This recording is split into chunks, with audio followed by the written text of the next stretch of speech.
Hello students, welcome to the lecture on event marketing, and after this lecture we will be able to learn the following objectives.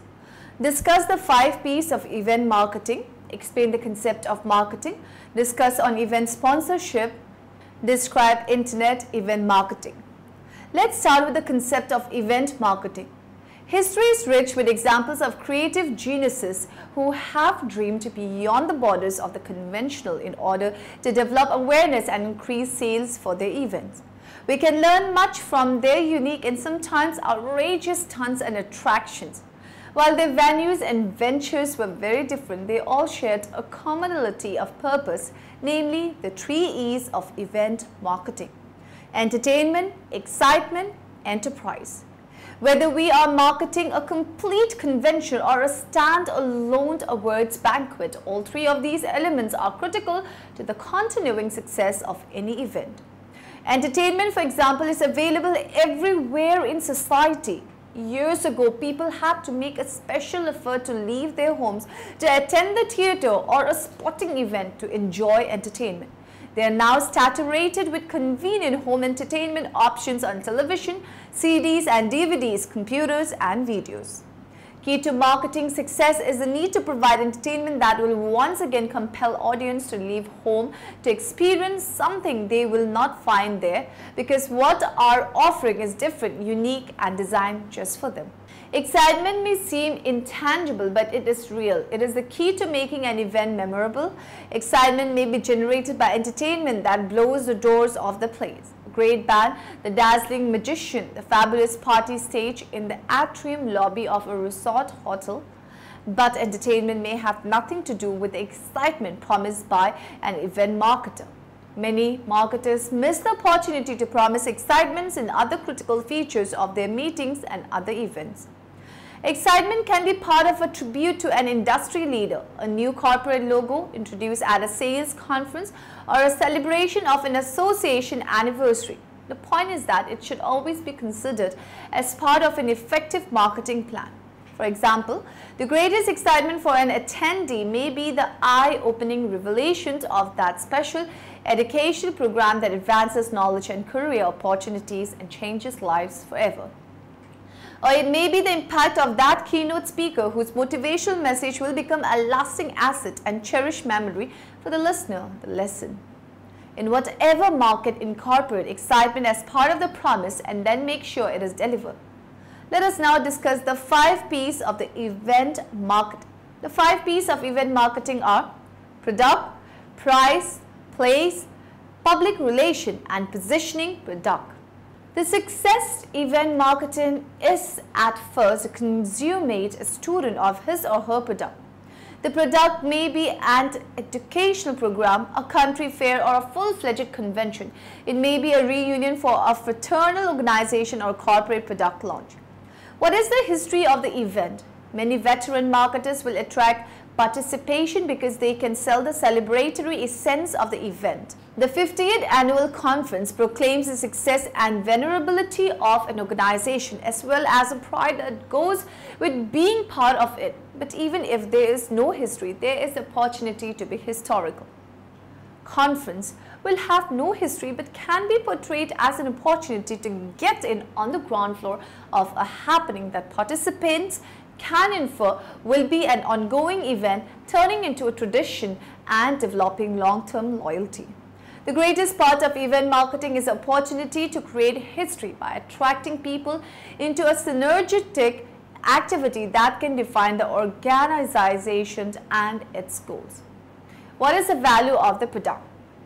Marketing an event requires that the message emphasizes the manner in which the participant will benefit. The promise of increasing productivity, maximizing profitability, or simply having a great time can be legitimate benefits that can persuade a person to buy the product or attend the event. Designing an event with that research in hand and effectively describing how that event will fulfill those needs are keys to effective marketing. What makes the product unique? What makes this event different from others? Why should one choose to invest time and money in this event as opposed to the competition that surrounds it? Marketers that can identify the return on investment ROI that can be expected by the participants, the special experience that will be offered, and the added value of attendance are those who will successfully market the event. This will require research into the markets and into the objectives of the client or organization. Only then can the uniqueness of the product be identified and described in all of the marketing media utilized. Price. Primary among the responsibilities of the event marketer is an understanding of the financial goals of the sponsoring organization. Once this is determined, market research will illustrate the competition's pricing pattern. Who is offering a similar product to whom and at what price? Equally important are considerations such as the level of demand for the product and economic indicators such as the relative health of the economy in a particular city or region or to an increasing extent globally. Price may be secondary to perceived value. It is in this area that the event marketer can play a major role. In marketing events, consider these issues of pricing. What is the corporate financial philosophy? Some events are designed to make money, pure and simple. Others are strategically developed to break even financially. Perceived value is indeed a product of pricing, are some that are positioned as loss leaders expected to lose money in an effort to gain greater assets elsewhere, such as membership development or community goodwill. Corporate meetings are typically expensed not as profit centers but rather as cost of doing business in order to build employee loyalty and pride and to learn how better to sell products and services. The event marketer must clearly understand the financial missions and design a strategy to accommodate those goals. What is the cost of doing business? Price must reflect the total cost of goods and services, including the cost of marketing itself. Marketing is often relegated to a secondary role in event production because the cost of printing, postage, advertising, public relation and other basic marketing expenses may not be considered part of the event budget. Instead, it may be treated as part of the organization's general overhead and operating expenses. The marketer will be considered an integral part of event production when the event budget provides for marketing as a primary event function and income expense center. What are the functional demographics of target audience? Analyze the market's ability to pay. This sounds simple, but it is critical to the marketing effort. An event designed for executives who have access to corporate credit cards and can charge their participation as business expenses will likely be priced at a higher level than an event designed for those who must pay from their own personal wallets. Market research will help determine the ability and willingness of attendees to pay ticket prices at various levels and therefore influence the planning of the event itself. Place. In the real estate industry, the old saying about ascertaining the value of a property is location. Location, location. The same is said in the hospitality industry when planners decide where to buy or build new facilities. It is no less true when marketing an event. The location of the event can dictate not just the attendance but the character and personality of the event as well. This is a consideration for the earliest part of the planning stages. For example, for an event being held at a Plus resort, the setting for the event should be a key part of the marketing strategy. The event site may even be the major draw features in brochures and advertising. An awards dinner at a new public facility in your own town should emphasize the opportunity to experience the facility as an exciting highlight of the event itself. On the other hand, an educational seminar at an airport hotel would not necessarily feature the attractiveness of the site, but rather could emphasize the convenience and functionality of the location as a major asset for the attendee. Proximity to the potential attendees and ease of travel, availability of parking for a computer audience, ambience and originality of the site, logistical practicality of staging a particular event, surrounding attractions, infrastructure for ancillary activities, existence of related audiences, organization. Public relation. Public relations are a major part of the marketing mix. Public relation can determine what others perceive and mission. It may be as bold as a team of press agents distributing releases to newspaper or staging press conferences to extol the virtues of event, or it may be as subtle as a trade publication interview with a leader of an organization. When the interview includes references to the event and its benefits, the essence of a public relation campaign is that it never stops. Rather, it is an ongoing effort to establish positive perceptions of the organization and its products. The first step in establishing a public relation campaign is to determine what the current perception is. We need not be public relation professional to practice effective public relation. A media release or simple phone call to the editor of a trade publication can result in invaluable publicity for event. Most industry publication and newspaper welcome these materials, which they use as fillers, but which appear as news articles. That inherent will build the credibility of not only event but also organization. For example, if you approach a publication with the fact that you are holding an industry conference, you will probably be told to buy an ad. But if your message is that major new economic and legislative initiatives will be developed during your general session, the results of which may change the direction of the industry, your chances of getting ink are much greater. We must care what people say, and message to the public must be carefully crafted to reflect the character and strategy of event. The effective event marketer will seize on every opportunity to plant the seeds of credibility and positive response. For example, the American Society of Association Executive stages a community project as an ancillary activity during its convention. Wherever the association convenes, volunteer attendees are enlisted to go into the community, grab paint cans, hammers and nails, rags and brooms, and rehabilitate a playground or a building. Not only is this attractive to local newspaper and television and radio station, pictures and stories of this goodwill effort appearing throughout professional journals, the positive results are priceless. Therefore, the convention itself becomes a platform for expanded credibility, goodwill, publicity, and far-reaching recognition of the association. Tools of the trade in event public relation: media releases, news-oriented, publicity releases, promotionally oriented, media kits including photographs, biographies, press releases, brochures, organizational fact sheets, schedules, speakers, backgrounds and topics, mission statements, ancillary activities, phone, fax and email information for contacts. Positioning. Event marketing relies on the proper positioning of the product. No event can be effectively sold until a marketing plan is developed. The marketing plan will likely be the predicate that determines a success or failure, and the key to a successful marketing plan is positioning. Positioning is a strategy of determining through intuition, research and evaluation those areas of consumer need that we event can fulfill. What types of events is a competition offering? What level of investment are they requiring of their attendees? Who is attending and who is not? In other words, what niche are we trying to fill? What makes us different, and how can we seize upon our unique qualities to market our events? And what markets will be receptive to our event concept? The event marketing executive who can answer these questions has the greatest opportunity of fulfilling expectation. Here are some key considerations when positioning an event. Location. Do we always meet in a hotel ballroom when a change of pace venue such as a museum or amusement park may attract new interest and attendance? Issues of location must be continuously evaluated because interests of the markets change constantly. Competitive costs.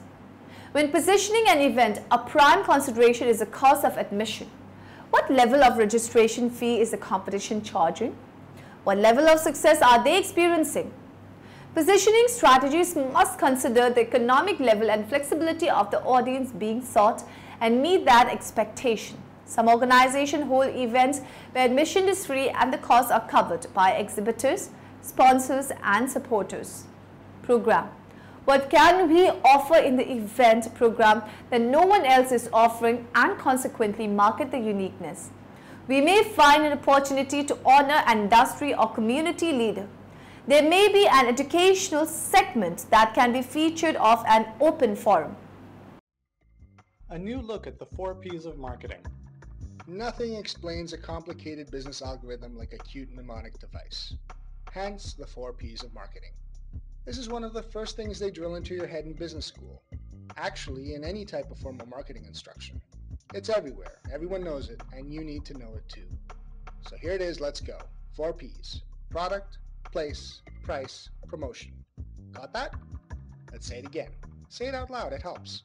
Product, price, place, promotion. One more time, with feeling. Product, place, price, promotion. Never forget these 4 words.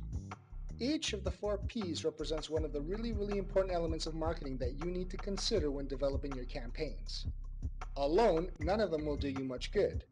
The 4 Ps need to work together. They're like the 4 wheels of a car or the 4 legs of a table. If you've got trouble with, or heaven forbid are missing one entirely, you'll have trouble getting anywhere. So it's easy, right? Find a good product, slap a good price on it, sell it somewhere people go, and throw together some promotion. Yes? No. Because first you have to figure out how to define these things as good. It's all about fit. Each of the 4 Ps has to be geared towards your specific target market and work with each of the other 4 Ps to do so. The first P is product.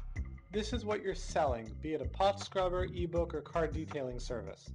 But it's not just the item or service itself that's included in the product P. It's also the different varieties of your product, the quality of it, how it's designed, packaged, and branded. Anything that adds value to your product, any reason a customer might want to purchase it is part of the product. Obviously, it's pretty important. The next P is price. You may be tempted to believe that the price of your product or service is merely the amount you charge customers when they purchase it. Dispel that notion immediately. The price includes the retail price, any discounts or special offers, bonuses, payment plans, and credit terms. In short, anything even remotely related to money. It makes sense when you think about it. A discount lowers the price of an item. A bonus offer also lowers the price. Credit terms and payment plans make it easier for your customers to pay the price. All of these must be considered. The third P is promotion. This is what most people think of when they think of marketing. Promotion includes advertising, personal selling, sales promotion, and public relations. Sponsoring your nephew's Little League game? That's promotion. Making a sales call? That's promotion. Handing out brochures? That's promotion. Answering client emails? Still promotion. The final P is place. Place is also known as distribution. How do your clients find your product and get what they've paid for once they've paid for it? Is it delivered to their door? Is it right there in a retail location? Do they download it? Place also includes the logistics of each of these things. If your product is sold in retail stores, how did it get there? How many of them are there? How soon do you need to get more there? Everything that you need to consider about how to get your product to your customer or to a place where your customer can find it is part of place. Now remember, it's not enough to choose a good product, price, place, and promotion because we have to know how to define good. Let's use an example to illustrate. Let's say that your 7-year-old wants to set up a lemonade stand to make some extra money.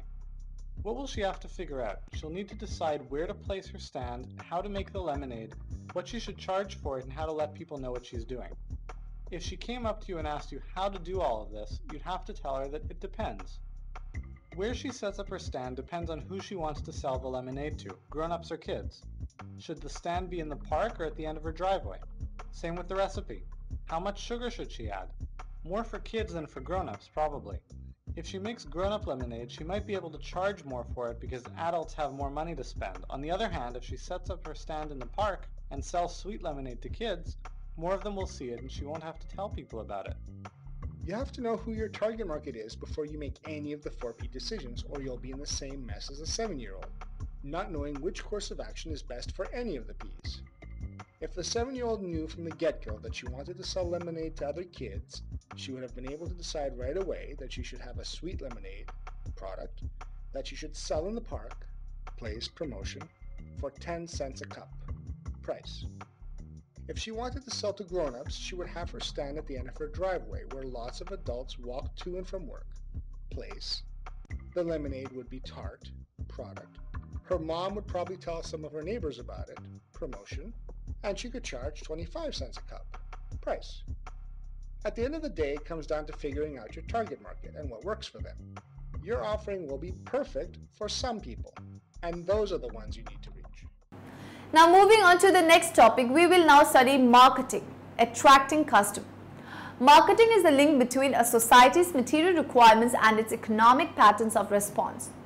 Marketing satisfies these needs and wants to exchange processes and building long-term relationships. It is the process of communicating the value of a product or service through positioning to customers. Marketing can be looked at as an organizational function and a set of processes for creating, delivering and communicating value to customers and managing customer relationships in ways that also benefit the organization and its shareholders. Marketing is the science of choosing target markets through market analysis and market segmentation, as well as understanding consumer buying behavior and providing superior customer value. Marketing is the process of communicating the value of a product or service to customer for the purpose of selling the product or service. It is a critical business function for attracting customer. Marketing is the link between a society's material requirements and its economic patterns of response. Marketing satisfies these needs and wants through exchange, processes and building long-term relationships. It is the process of communicating the value of a product or service through positioning to customer. Marketing can be looked at as an organizational function and a set of processes for creating, delivering and communicating value to customers and managing customer relationship in ways that also benefit the organization and its shareholders.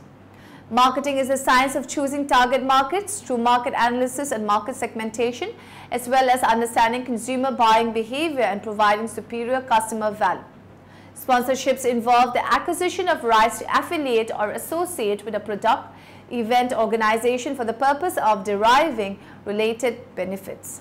Professionals describe how firms can succeed at sponsorship.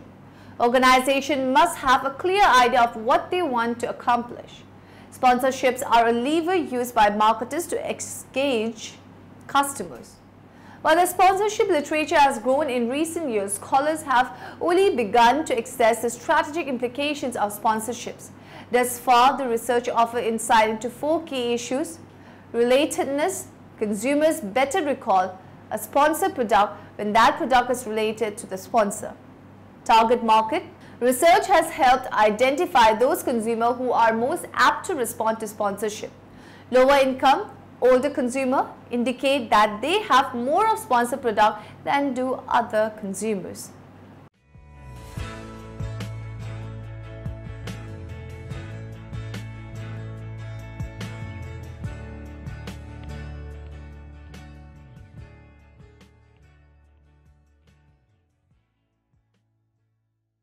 A target market is a key customer group which is characterised by age, gender, geography, socio-economic group, or led by the actual product or service that you're providing.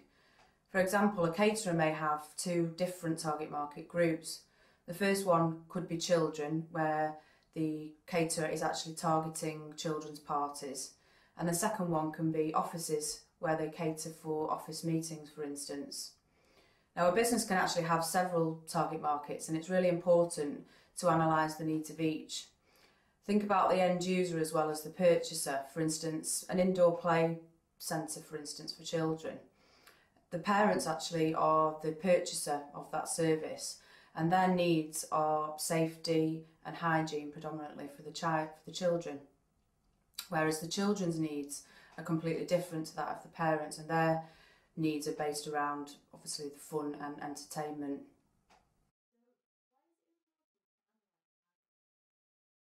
Well, first and foremost, it's critical that you assess the individual requirements of each group and ensure that your business satisfies the need. It also allows you to analyse the size of the market and the future potential growth of that market, and prioritise the most important groups and eliminate those which don't necessarily have the growth potential. And it also allows you to identify target markets that your competitors are not necessarily using, so it allows you then to take advantage of a niche or a gap in the market.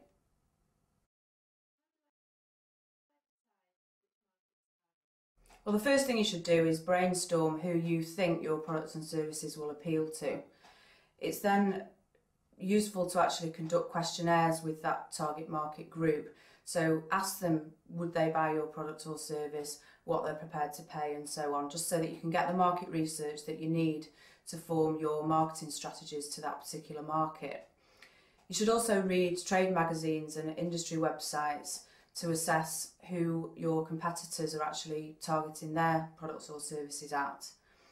And in terms of the size of the target market itself, you can actually look at statistics that are available on local council websites, for instance, which actually will show you how many people of a particular age or demographic are in that particular area. So if you're providing a service on a local basis, you can actually see the exact size of that particular market. And it also allows you to continually monitor emerging markets and opportunities. Attitude towards sponsor. Consumers have better recall of a sponsor product when they had a preference for that product prior to the sponsorship. Managers' news of sponsorship. Managers generally have positive opinions about the impact of sponsorship. There is unprecedented growth in sponsorship in recent years.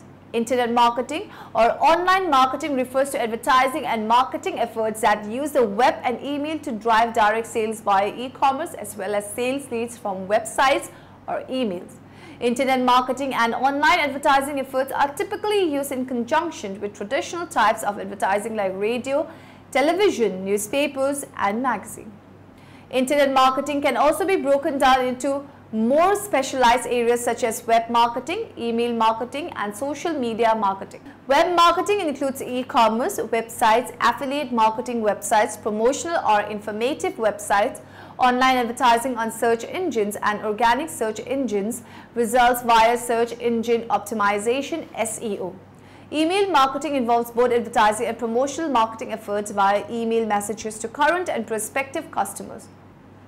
Social media marketing involves both advertising and marketing, including viral marketing efforts via social networking sites like Facebook, Twitter, YouTube, and Dig. On one bright and sunny morning, Johnny and Joey decide to start a business. They both had their own great ideas, so they went their own separate ways. Johnny decided to start a brick and mortar store to sell his products. He rented out a nice building at a nice location. He hired a couple of salespeople. He printed brochures and flyers and direct mail pieces. He advertised in the local newspapers. And within a few weeks, Johnny started seeing sales and a lot of local customers. Johnny was excited, but he had a very high overhead and a very low profit margin, so he decided to wait to see some growth. Joey, on the other hand, decided to start an online store to sell his products.